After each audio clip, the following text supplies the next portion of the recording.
ಎಲ್ಲರಿಗೂ ನಮಸ್ಕಾರ. ತರಗತಿ 5 ಗಣಿತ ವಿಷಯಕ್ಕೆ ಸಂಬಂಧಪಟ್ಟಂತೆ ಅಧ್ಯಾಯ 8 ಸಮಮಿತಿಯ ಆಕೃತಿಗಳು ಈ PBLಗಳನ್ನ ನೋಡೋಣ. ಈಗ ಚಟುವಟಿಕೆ 3 ಕನ್ನಡಿಯ ಪ್ರತಿಫಲನದ ಮರುರಚನೆ. ಇದಕ್ಕೆ ಬೇಕಾಗಿರುವ ಸಾಮಗ್ರಿಗಳು ಈ ರೀತಿ ಇವೆ: ಪೆನ್ಸಿಲ್, ಕನ್ನಡಿ, ಕಾಗದದ ಹಾಳೆ. ಚಟುವಟಿಕೆ ಸೂಚನೆಗಳನ್ನು ಮಕ್ಕಳಿಂದಾನೇ ಓದಿಸ್ಲಿಕ್ಕೆ ಪ್ರಯತ್ನ ಪಡಿಸಿ. ಒಂದು ಕಾಗದದ ಹಾಳೆಯ ಮೇಲೆ ನಿಮ್ಮ ಹೆಸರನ್ನು ಇಂಗ್ಲಿಷ್ನ ದೊಡ್ಡ ಅಕ್ಷರಗಳಲ್ಲಿ ಬರೆಯಿರಿ. ಅಂದರೆ ಕ್ಯಾಪಿಟಲ್ ಲೆಟರ್ಸ್ ಅಲ್ಲಿ ಒಂದು ಕಾಗದದ ಹಾಳೆ ತಗೊಂಡು ಅವರವರ ಹೆಸರನ್ನು ಇಂಗ್ಲಿಷ್ ಅಕ್ಷರದಿಂದ ಬರೀಲಿಕ್ಕೆ ಹೇಳಿ.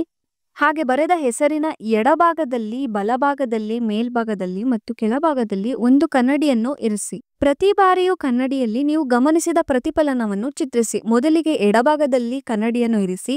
ಕನ್ನಡಿಯಲ್ಲಿ ಯಾವ ರೀತಿ ಚಿತ್ರ ಕಾಣಿಸುತ್ತೋ ಅದನ್ನ ಬರ್ಕೊಳ್ಳಿಕ್ಕೆ ಹೇಳಿ. ಅದೇ ರೀತಿ ಮೇಲ್ಭಾಗದಲ್ಲಿ, ಕೆಳಭಾಗದಲ್ಲಿ ಹಾಗೂ ಬಲಭಾಗದಲ್ಲಿ ಕನ್ನಡಿಯನ್ನು ಇರಿಸಿ ಪ್ರತಿ ಬಾರಿಯೂ ಗಮನಿಸಿದ ಪ್ರತಿಫಲನವನ್ನು ಚಿತ್ರಿಸಲಿಕ್ಕೆ ಹೇಳಿ. ಕೆಲವು ಪದಗಳು ಕೋಷ್ಟಕದಲ್ಲಿ ಕೊಡಲಾಗಿದೆ. ಕನ್ನಡಿಯನ್ನು ಬೇರೆ ಬೇರೆ ಸ್ಥಾನದಲ್ಲಿ ಇರಿಸಿ ಅದರಲ್ಲಿ ನೋಡಿದಾಗ ಮೊದಲಿನ ರೀತಿಯಲ್ಲಿ ಕಾಣುವ ಪದಗಳನ್ನು ಗುರುತಿಸಲಿಕ್ಕೆ ಹೇಳಿ. ಕೆಳಗಡೆ ಒಂದು ಕೋಷ್ಟಕವನ್ನು ಕೊಟ್ಟಿದ್ದಾರೆ. ಆ ಕೋಷ್ಟಕದಲ್ಲಿ ಒಂದಷ್ಟು ಪದಗಳು ಇದಾವೆ. ಈ ಪದಗಳಲ್ಲಿ ಯಾವ ಯಾವ ಪದವು ಅಂದ್ರೆ ಕನ್ನಡಿಯನ್ನು ಇರಿಸಿದಾಗ ಯಾವ ಯಾವ ಪದವು ಒಂದೇ ರೀತಿ ಕಾಣುತ್ತೆ ಅಂತ ನೋಡ್ಲಿಕ್ಕೆ ಹೇಳಿ.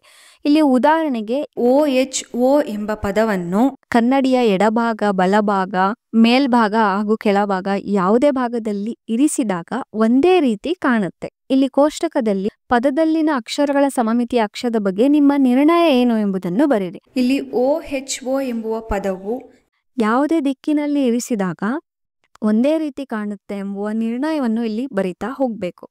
ಹಾಳೆಯನ್ನು ಪ್ರದಕ್ಷಿಣಾಕಾರವಾಗಿ ಅಥವಾ ಅಪ್ರದಕ್ಷಿಣಾಕಾರವಾಗಿ ನಿಧಾನವಾಗಿ ತಿರುಗಿಸಿದರೆ ಯಾವ ಪದಗಳು ಮೊದಲಿನಂತೆಯೇ ಕಂಡುಬರುತ್ತವೆ? ಪದಗಳು ಮೊದಲಿನಂತೆಯೇ ಕಾಣಬೇಕಾದರೆ ಹಾಳೆಯನ್ನು ಎಷ್ಟು ಡಿಗ್ರಿಗಳು ತಿರುಗಿಸಬೇಕು? ಉದಾಹರಣೆಯನ್ನು ತಗೊಂಡಿರೋ ಹಾಗೆ OHO ಎಂಬುದನ್ನ 180 ಡಿಗ್ರಿ ತಿರುಗಿಸಿದಾಗ ಆ ಅಕ್ಷರವು ಅದೇ ರೀತಿ ಕಾಣುತ್ತೆ. ಈ ರೀತಿ ಪ್ರತಿಯೊಂದು ಅಕ್ಷರಕ್ಕೂ ನೋಡ್ಲಿಕ್ಕೆ ಹೇಳಿ. ಒಂದು ಆಕೃತಿಯು ಒಂದಕ್ಕಿಂತ ಹೆಚ್ಚಿನ ಸಮಮಿತಿ ರೇಖೆಗಳನ್ನು ಹೊಂದಿದೆ ಎಂದು ನೀವು ಹೇಗೆ ನಿರ್ಧರಿಸುವಿರಿ? ಒಂದು ಆಕೃತಿಯನ್ನು ತಗೊಂಡು ಒಂದು ಸಾರಿ ಮಡಚಿದಾಗ ಒಂದೇ ರೀತಿ ಕಾಣಿಸಿದರೆ ಅದು ಒಂದು ಸಮಮಿತಿ ಹೊಂದಿದೆ ಅಂತ ಹೇಳ್ತೀವಿ.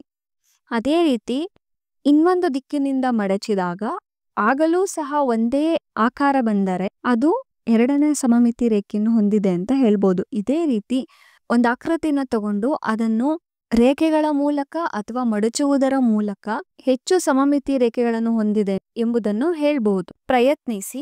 ಕೇವಲ ಕನ್ನಡಿಯನ್ನು ಉಪಯೋಗಿಸಿದರೆ ಮಾತ್ರವೇ ಓದಲು ಸಾಧ್ಯವಾಗುವಂತೆ ನಿಮ್ಮ ಸ್ನೇಹಿತರಿಗೆ ಒಂದು ರಹಸ್ಯ ಪತ್ರವನ್ನು ಬರೀಲಿಕ್ಕೆ ಹೇಳಿ. ಈ ಚಟುವಟಿಕೆಯನ್ನ ಮಕ್ಕಳಿಗೆ ಮಾಡ್ಲಿಕ್ಕೆ ಹೇಳಿದಾಗ ಮಕ್ಕಳು ಕನ್ನಡಿಯಲ್ಲಿ ಇಟ್ಟಾಗ ಯಾವ ರೀತಿ ಕಾಣಿಸುತ್ತೆ ಎಂಬುದನ್ನು ತಿಳ್ಕೊಳ್ಳಿಕ್ಕೆ ಸುಲಭ ಆಗುತ್ತೆ. ಇಲ್ಲಿ ನನ್ನ ಕಲ್ಪನೆ, ನನ್ನ ರಚನೆ ಎಂಬ ಒಂದು ಭಾಗವನ್ನು ನೀಡಿದ್ದೇವೆ. ಇಲ್ಲಿ ಮಕ್ಕಳು ಏನನ್ನ ಕಲಿತಿದ್ದಾರೆ ಎಂಬುದನ್ನು ಒಂದು ಉದಾಹರಣೆ ಮೂಲಕ ಅಥವಾ ಅವರ ಸ್ವಂತ ವಾಕ್ಯದ ಮೂಲಕ ಇಲ್ಲಿ ಬರೆದು ಈ ಭಾಗವನ್ನು ಉಪಯೋಗಿಸ್ಕೊಳ್ತಾ ಹೋಗ್ಬೋದು. ಅದೇ ರೀತಿ ಇಲ್ಲಿ ಸ್ವಮೌಲ್ಯಮಾಪನ ಪ್ರಶ್ನೆಗಳನ್ನು ನೀಡಿದ್ದೇವೆ.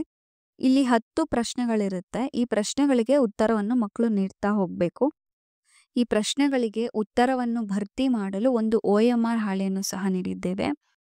ಅದರಂತೆ ಪ್ರತಿ ಪ್ರಶ್ನೆಗೂ ಯಾವುದು ಉತ್ತರ ಅಂತ ಮಗು ಇಲ್ಲಿ ಆ ಸರ್ಕಲ್ ಅನ್ನ ಡಾರ್ಕನ್ ಮಾಡೋದ್ರ ಮೂಲಕ ಉತ್ತರವನ್ನ ಕೊಡ್ಬೇಕಾಗತ್ತೆ. ಧನ್ಯವಾದಗಳು.